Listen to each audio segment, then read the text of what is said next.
Les 8 premiers siècles du christianisme. Avec Caroline Charand, un podcast proposé par le monastère de Bois-Salaire. Les chrétiens hors la loi. Les persécutions dans l'Empire romain au 1er et 2e siècle. En 64, Néron est empereur depuis 10 ans. Il a 27 ans. C'est un homme cultivé qui a reçu une éducation grecque et latine soignée et a bénéficié pendant plusieurs années de l'enseignement du sénateur et philosophe stoïcien Sénèque. Le jeune empereur est grand amateur de chant, de poésie, mais aussi de chevaux et de courses de chars, auxquelles il ne dédaigne pas de participer en personne. Très tôt, il révèle une personnalité exubérante et narcissique, portée à la démesure, paranoïaque. Le meurtre lui paraît la meilleure manière de se défaire d'un entourage encombrant. Son jeune frère par adoption, Britannicus, qui pouvait légitimement prétendre au pouvoir impérial, sa mère, l'ambitieuse et intrigante Agrippine, son épouse Octavie, répudiée, puis exécutée pour laisser l'empereur savourer ses nouvelles noces en toute tranquillité. Ce ne sont que les exemples les plus remarquables d'une longue liste. Déjà pour ses contemporains, Néron a sinistre réputation. En 64, donc, Néron est empereur, et à Rome, quelques chrétiens sont arrêtés. Ils sont interrogés, entendons torturés, et communiquent des informations sur d'autres chrétiens. Les arrestations se multiplient, les prisons se remplissent. Les inculpés sont finalement condamnés à mort. L'historien latin Tacite a donné de leur exécution une description restée fameuse, très souvent reprise dans les manuels scolaires. Je cite « On fit de leur supplice un divertissement. Les uns, couverts de peau de bête, périssaient dévorés par des chiens. D'autres mouraient sur des croix, ou bien ils étaient enduits de matière inflammable, et quand le jour cessait de luire, on les brûlait en place de flambeaux. » Fin de la citation. La mise à mort est prétexte à une mise en scène au raffinement morbide et cruel, à laquelle participe activement Néron. On le voit se mêler à la foule, habillé en cocher, comme s'il était à une fête. Selon Tacite, une immense multitude de chrétiens ont péri à cette occasion. La tradition de l'Église y situe le martyre de l'apôtre Pierre, mort crucifié.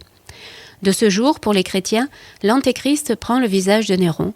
Rome est devenue une autre Babylone.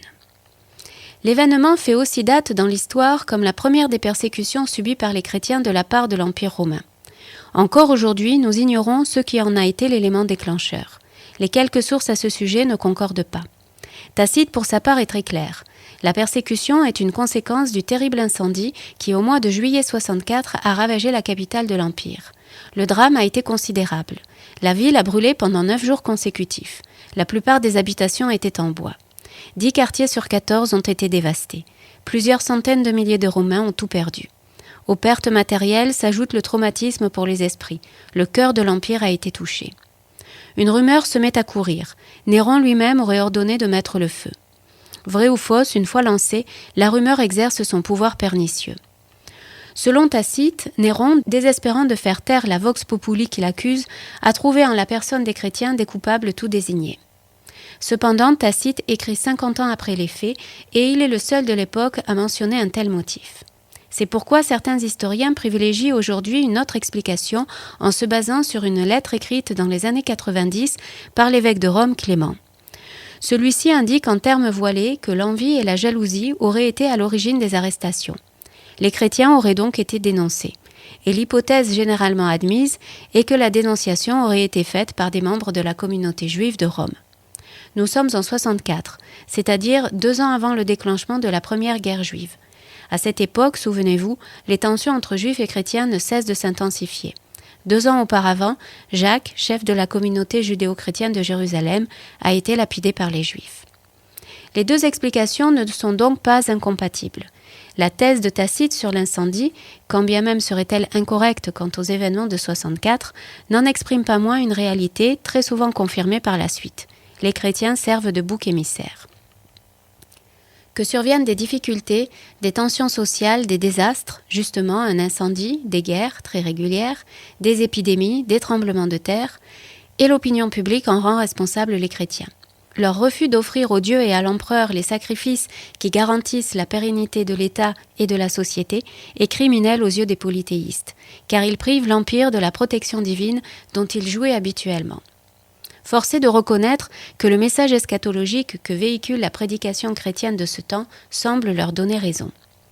Dans les décennies qui suivent son ascension, les chrétiens attendent tous avec impatience le retour imminent du Christ, son second avènement, qui correspondra au jour du jugement et à l'établissement du royaume des cieux sur la terre. Tout pouvoir humain sera alors aboli, dont le plus puissant d'entre eux, Rome.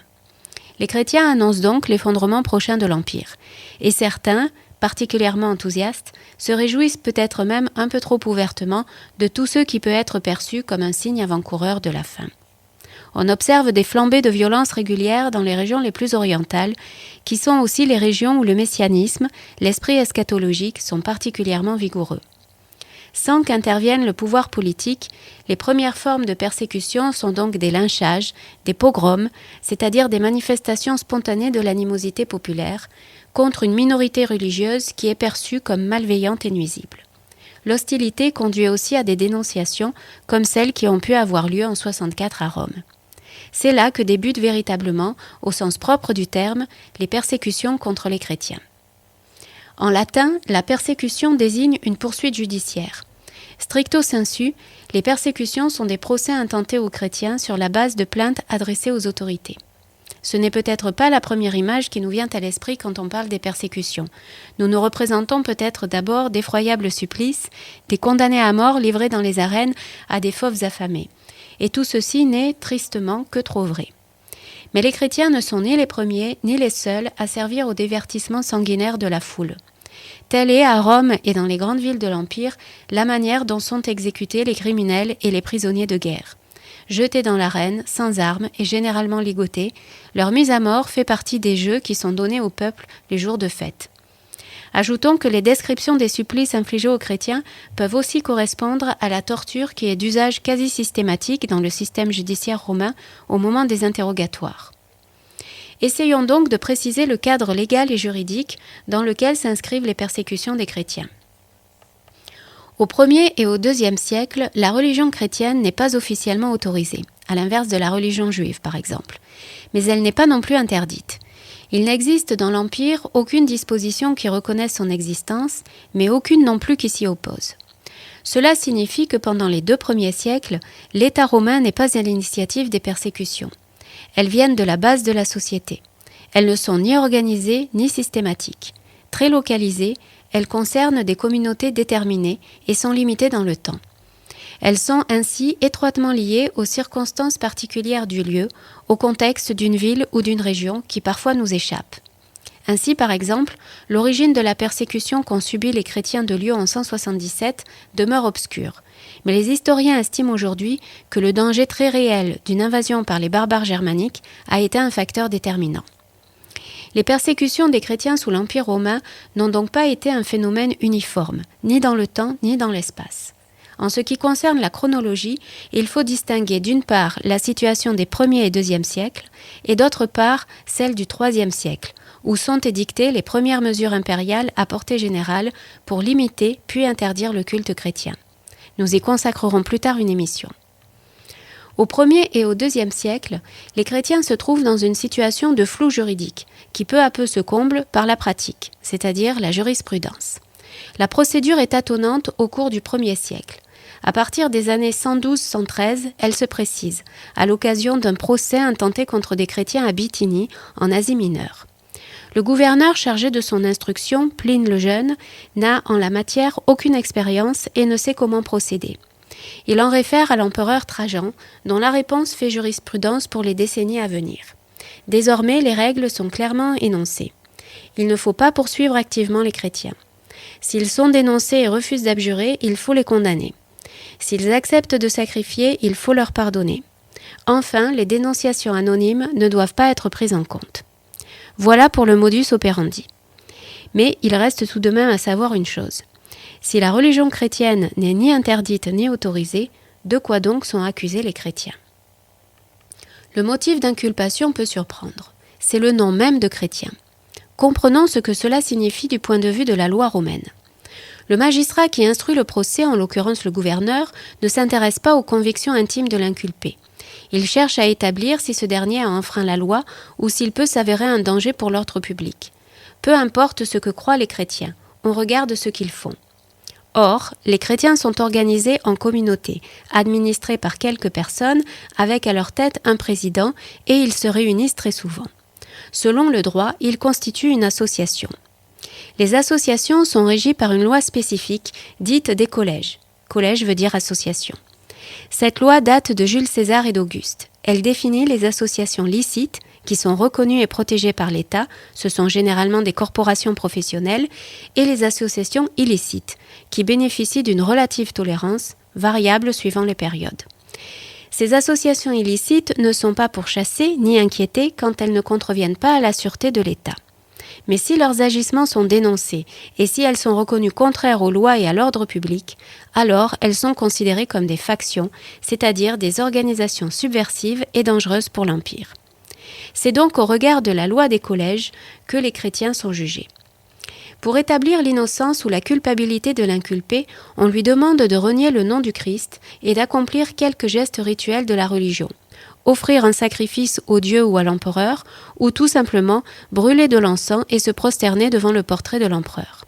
C'est là le test majeur, la preuve ultime.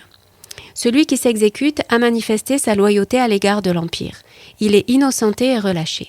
Celui qui refuse est déclaré coupable, convaincu d'impiété et de crime de lèse-majesté. Il est condamné à mort. Les citoyens romains bénéficient d'un traitement de faveur. Ils peuvent être jugés à Rome et sont décapités s'ils sont reconnus coupables. Dans la pratique, les règles laissent une large place à l'appréciation personnelle du gouverneur.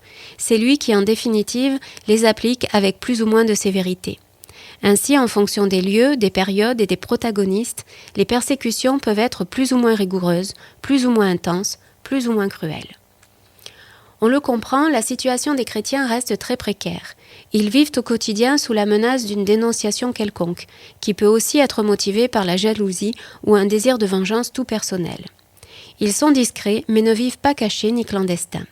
Pour surprenant que cela puisse paraître, les persécutions n'ont jamais découragé les conversions. Au contraire. De multiples récits relatent comment la force et le courage manifestés par les martyrs ont suscité chez ceux qui les voyaient, parfois même chez leur propre bureau, une conversion immédiate. Les persécutions n'ont pas non plus empêché les chrétiens de prêcher et d'afficher publiquement leur foi, d'écrire pour lutter contre les préjugés, de chercher à prendre place dans l'Empire. C'est ce que nous découvrirons la prochaine fois.